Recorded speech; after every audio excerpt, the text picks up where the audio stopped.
So do I have the ability to unlearn stuff that once was needed and teach myself something new which is needed now?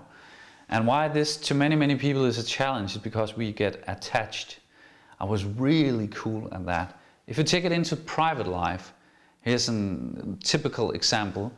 Let's say five guys are meeting, all friends. Me and 4 of my friends, we've known each other for like 30 years or whatever. What happens often is that people say, do you remember back in the days where I was really great at soccer? I think I could have been part of the national team. I was really good, and I was the fastest runner in the whole generation. And you look at this person and say, well, yeah, that's maybe true. It's 30 years ago, so we can't really prove or disprove it, but what are you doing now? So this is a good example. We see it in business, we see it in the music industry, we see it a lot of places. It's a human, almost called it a skill, this being romantic about something I was really good at once, but not measuring myself. What am I good at now? Do I have this ability to detect bad habits or detect skills that is no longer required, unlearn them, and teach myself something new? I think a really important quality you have when you have this ability to detect and unlearn something is that you're not too self-absorbed. Your ego is not too big. Or if your ego is big, you have a strong goal. You have really strong, I want to achieve this. If the goal is as strong, so you think, well, maybe I have my ego, so I just put it aside, it can help you. But the other part is saying, well, I'm a human being, I do mistakes, I do great stuff, it's part of life. What I thought yesterday was the right stuff could change today or tomorrow. If you have this lightness about yourself and your own opinions, that's a really important skill. If you don't have it, or the strong goal, you will never detect and unlearn skills or bad habits which is no longer needed. So another really good example could be this doctor who his main goal, what he desires to achieve is being good at something specific as a doctor, but his goal is not saving lives.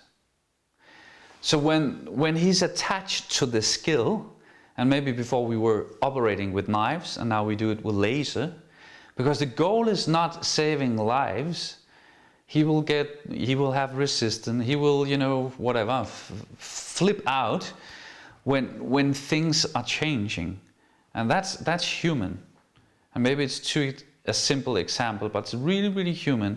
The end goal is the skill instead of what you can achieve with or by this specific skill. How to be good at this? How could you consciously work with this on a daily basis? Of course, there's more than one solution to that. But one really important solution is that it becomes really clear to you what is the goal. What is it? Why is it you want to teach yourself a specific skill? What is the end use of this skill? Because normally, well, now I took my education, now I'm really smart with finances, economy, whatever. But when I enter the real world and people say, well, I like your knowledge, but what are you going to create by that knowledge? If it was only the skill that was my end goal, I will fail. So take, for instance, sports people who have this goal of, I want to be the world champion.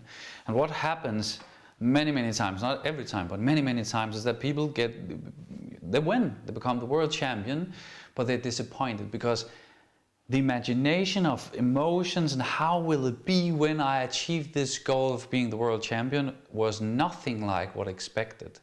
And what happens to most, maybe wins the world championship more than once, that if they come back next time with the goal, okay, I want to be the world champion and I want to enjoy it. I want to feel it, I want to really enjoy it and be part of this moment. It's not just about achieving it, it changes everything. I also see it in big companies where the company wants to hire someone and the person wants to be hired. But maybe to this employee, the goal was getting hired. But what the company wanted was, I want to hire you, we want to hire you, and then we want to see you achieve something in our business by your skills. But the job was the imagination I had. So this job became the success. So what's really, really important is working with goals, that my goal is not about the skills that I possess, but my goal is about, when I get this and that skill, what can I achieve in the other end? And the other part, which is really, really important for this one, is that I teach myself this skill to detect and unlearn bad habits or skills which is not required anymore. And teach myself the skills to say, well, how can I have another success again and again and again? How can I teach myself something new?